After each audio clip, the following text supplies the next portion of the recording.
Harry Potter and the Sorcerer's Stone, Chapter 2, The Vanishing Glass. Nearly 10 years has passed since the Dursleys had woken up to find their nephew on the front step, but Privet had hardly changed at all. The sun rose the same tidy front gardens and lit up the brass number 4 on the Dursleys' front door. It crept into their living room, which was almost exactly the same as it had been on the night when Miss Dursley had seen that fateful news report about the owls. Only on the photographs on the mantelpiece really showed how much time has passed. 10 years ago, there had been lots of pictures of what looked like a large beach ball wearing different colored bobble hats, but Dudley Dursley was no longer a baby, and now the photographs showed a large blond boy riding its first bicycle on a roundabout at the fair, playing a computer game with his father, being hugged and kissed by his mother. The room had no sign at all that another boy lived in the house too. Yet Harry Potter was still there, asleep at the moment, but not for long. His Aunt Petunia was awake, and it had been her shrill voice which made the first noise of the day. "Up! Get up, now!"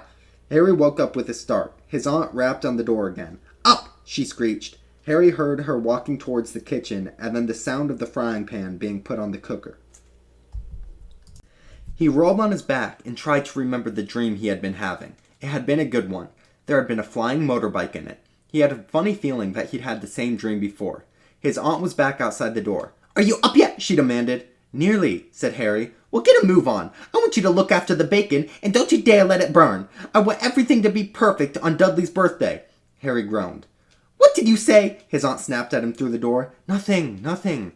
Dudley's birthday. How could it have been forgotten? Harry slowly got out of bed and started looking for socks. He found a pair under his bed, and after pulling a spider off one of them, he put them on. Harry was used to spiders, because the cupboard under the stairs was full of them, and it was where he slept. When he dressed, he went down to the hall in the kitchen. The table had been hidden beneath all of Dudley's birthday presents. It looked as though Dudley had gotten the new computer he wanted, not to mention the second television and the racing bike. Exactly why Dudley wanted a racing bike was a mystery to Harry, as Dudley was very fat and hated exercise, unless of course it involves punching somebody. Dudley's favorite punching bag was Harry, but he couldn't often catch him. Harry didn't look in it, but he was very fast. Perhaps it had something to do with living in a dark cupboard, but Harry had always been small and skinny for his age. He looked even smaller and skinnier than he really was, because all he had to wear were old clothes of Dudley's, and Dudley was about 4 times bigger than he was. Harry had a thin face, knobby knees, black hair, and bright green eyes. He wore round glasses held together with scotch tape because of all the time Dudley has punched him on the nose. The only thing Harry liked about his own appearance was a very thin scar on his forehead, which was shaped like a bolt of lightning. He had it as long as he could remember, and the first question he could ever remember asking his Aunt Petunia was how he got it. "In the car crash, where your parents died." She had said, "And don't ask questions." Don't ask questions? This was the first rule for a quiet life with the Dursleys. Uncle Vernon entered the kitchen as Harry was turning over the bacon. "Comb your hair!" he barked, by the way of the morning greeting. About once a week, Uncle Vernon looked over the top of his newspaper and shouted that Harry needed a haircut. Harry must have had more haircuts than the rest of the boys in his class put together, but it made no difference. His hair simply grew that way, all over the place. Harry was frying eggs by the time Dudley arrived in the kitchen with his mother. Dudley looked a lot like Uncle Vernon. He had a large, pink face, not much neck, small, watery blue eyes, and a thick, blonde hair that lay smoothly on his thick, fat head. Aunt Petunia often said that Dudley looked like a baby angel. Harry often said that Dudley looked like a pig in a wig. Harry put the plates of eggs and bacons on the table, which was difficult as there wasn't much room. Dudley, meanwhile, was counting the presents. His face fell. 36! He said, looking up at his mother and father. "That's 2 less than last year!" "Darling, you haven't counted your Auntie Marge's present. See, it's here under this big one for Mommy and Daddy." "All right, 37, said Dudley, going red in the face. Harry, who could see a huge Dudley tantrum coming on, began wolfing down his bacon as fast as possible, in case Dudley turned over the table. Aunt Petunia obviously scented danger too, because she quietly said, "And we're to buy you another 2 presents while we're out today. How is that, Pumpkin? 2 more presents. Is that all right?" Dudley thought for a moment. It had looked like hard work. Finally, he slowly said, "So I'll have 39, sweetums," said Aunt Petunia. "Oh." Dudley sat down heavily and grabbed the nearest parcel. "All right, then." Uncle Vernon chuckled. Little Tyke wants his money's worth, just like his father. Attaboy, Dudley. He ruffled Dudley's hair. At the moment the telephone rang, Aunt Petunia went to answer it while Harry and Uncle Vernon watched Dudley unwrap the racing bike, a signed camera, a remote control aeroplane, 16 new computer games, and a video recorder. He was ripping the paper off a gold wristwatch. Then Aunt Petunia came back with the telephone, looking both angry and worried. Bad news, Vernon, she said. Mrs. Figg's broken her leg. She can't take him. She jerked her head in Harry's direction. Dudley's mouth fell open in horror, but Harry's heart gave a leap. Every year on Dudley's birthday, his parents took him and his friend out for the day, to adventure parks, hamburger bars, or the cinema. Every year, Harry was left behind with Mrs. Figg's, a mad old lady who lived 2 streets away. Harry hated it there. The whole house smelled like cabbage, and Mrs. Figg made him look at photographs of all the cats she ever owned. Now what? Said Aunt Petunia, looking furiously at Harry, as though he planned this. Harry knew he ought to feel sorry that Mrs. Figg had broken her leg, but it wasn't easy when he reminded himself that it would be a whole year before he had a look at Tibby's, Snowy, Mr. Paws, and Tuffy again. We could phone Marge, Uncle Vernon suggested. Don't be silly, Vernon. She hates the boy. The Dursleys often spoke about Harry like this, as though he wasn't there, or rather, as though he was something very nasty that couldn't understand them, like a slug. What about, what's her name? Your friend? Your Veen? On holiday in Morocco, snapped Aunt Petunia. You could just leave me here, Harry put hopefully. He'd be able to watch what he wanted on the television for a change, and maybe even have a go on Dudley's computer. Aunt Petunia looked as though she'd just swallowed a lemon. And come back to find that the house was in ruins? She snarled. I won't blow up the house, said Harry, but they weren't listening. I suppose we could always take him to the zoo, Aunt Petunia said slowly, and leave him in the car. The car? That's new. He's not sitting in it alone.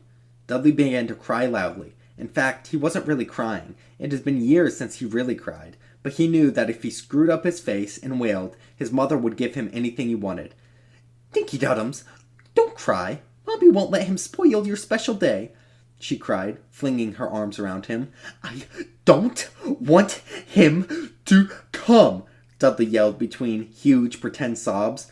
He always spoils everything. He shot Harry a nasty grin through the gap in his mother's arms. Just then the doorbell rang.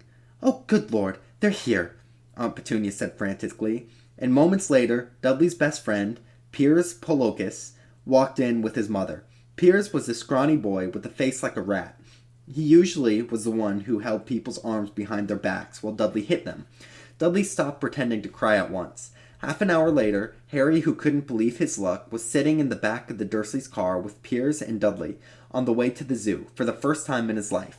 His aunt and uncle hadn't been able to think of anything else to do with him, but before they left, Uncle Vernon had taken Harry aside. I'm warning you, he said, putting his large purple face right up closest to Harry's. I'm warning you now, boy. Any funny business, anything at all, and you'll be in that cupboard from now until Christmas. I'm not going to do anything, said Harry. Honestly. But Uncle Vernon did not believe him. No one ever did. The problem was, strange things often happen around Harry, and it was just no good telling the Dursleys he didn't make them happen. Once, Aunt Petunia, tired of Harry coming back from the barber's looking as though he hadn't been at all, had taken a pair of kitchen scissors and cut his hair so short that he was almost bald, except for his fringe, which she left to hide that horrible scar. Dudley had laughed at himself, at Harry, who spent a sleepless night imagining school the next day. At school, he was already laughed at for his baggy clothes and scotch-tape glasses. The next morning, however, he had gotten up to find his hair exactly where it had been before Aunt Petunia had sheared it off. He had been given a week in his cupboard for this, even though he had tried to explain that he couldn't explain how it grew back so quickly. Another time, Aunt Petunia had been trying to force him into a revolting old jumper of Dudley's. The harder she tried to pull it over his head, the smaller it seemed to become, until finally it might have fitted a glove puppet.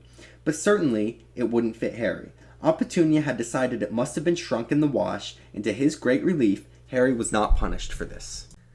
On the other hand, he had gotten into terrible trouble for being found on the roof of the school kitchens. Dudley's gang had been chasing him as usual, when much to Harry's surprise, as anyone else's, there he was, sitting on the chimney. The Dursleys had received a very angry letter from Harry's headmistress, telling them Harry had been climbing school buildings, but all he tried to do, as he shouted at Uncle Vernon through the locked door of his cupboard, was jump behind the big bins outside the kitchen doors. Harry supposed that the wind must have caught him mid-jump, but today, nothing was going to happen. It was even worth being with Dudley and Piers to be spending the day somewhere where he wasn't at school, in his cupboard, or in Mrs. Figg's cabbage-smelling living room. While he drove, Uncle Vernon complained to Aunt Petunia. He liked to complain about things. People at work, Harry, the council, Harry, the bank, and Harry were just a few of his favorite subjects. This morning, it was motorbikes, roaring along like maniacs. "The young hoodlums," he said, as a motorbike overtook them. "I had a dream about a motorbike," said Harry, remembering suddenly. I was flying." Uncle Vernon nearly crashed the car in front. He turned right around his seat and yelled at Harry, his face like a gigantic beetroot with a mustache.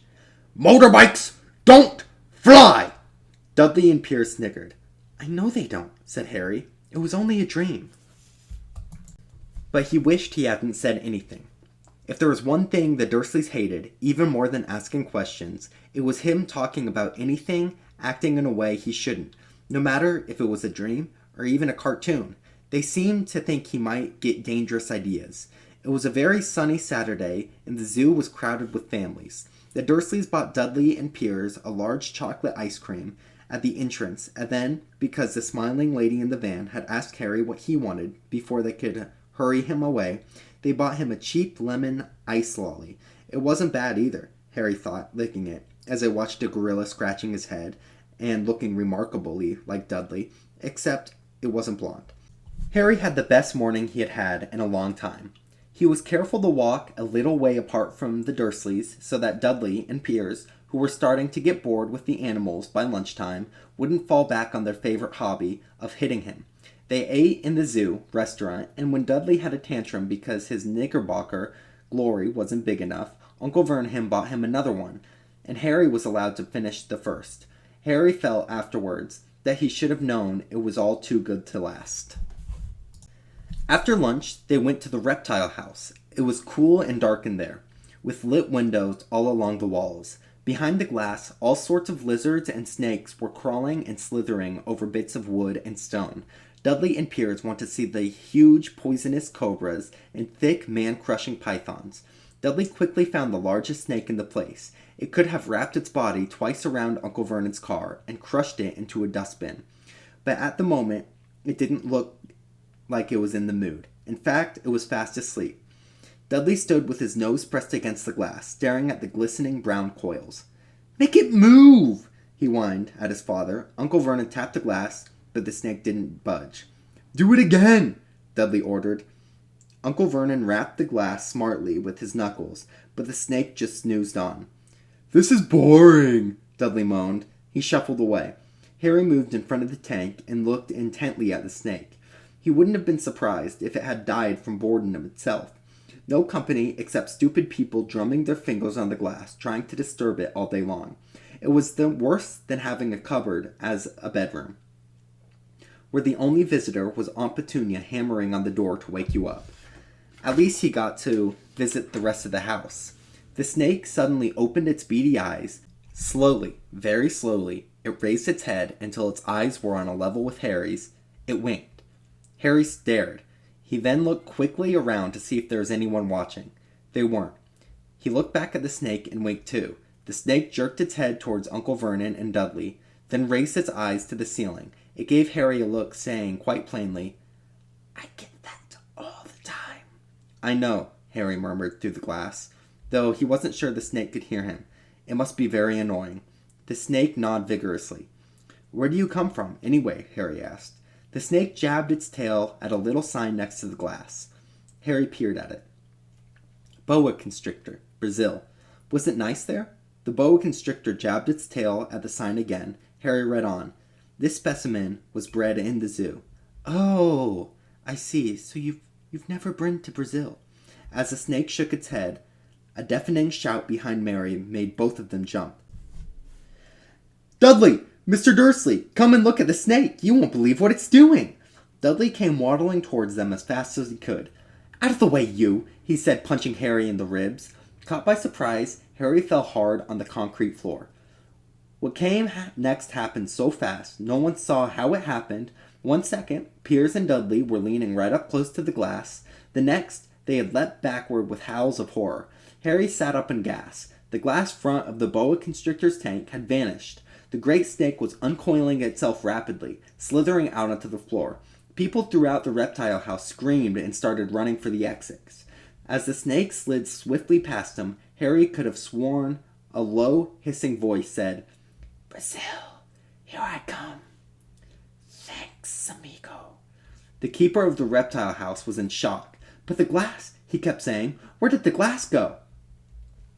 The zoo director himself made Aunt Petunia a cup of strong, sweet tea while he apologized over and over again.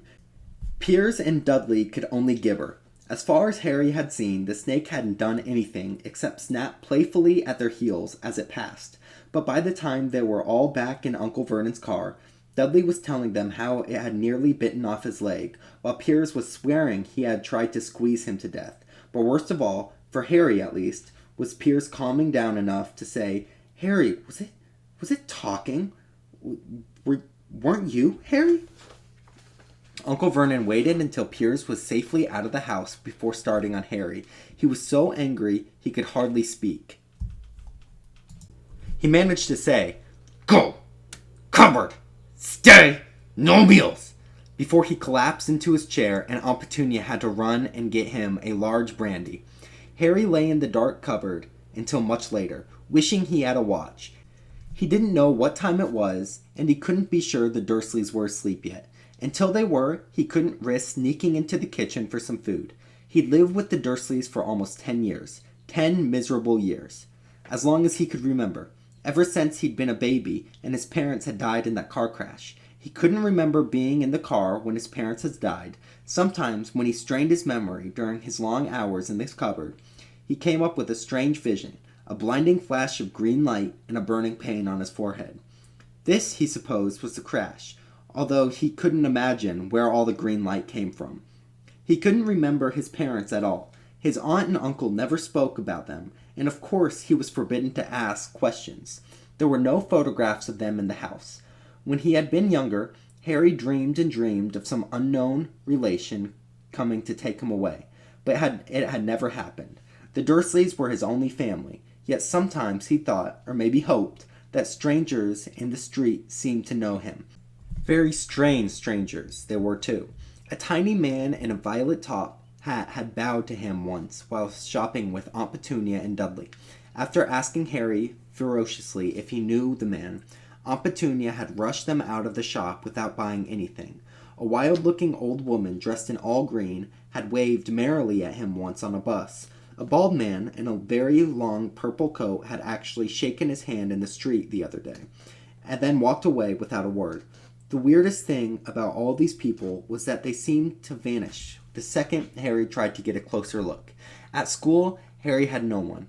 Everyone that knew Dudley's gang hated that odd Harry Potter in his baggy old clothes and broken glasses, and nobody liked to disagree with the Dudley gang.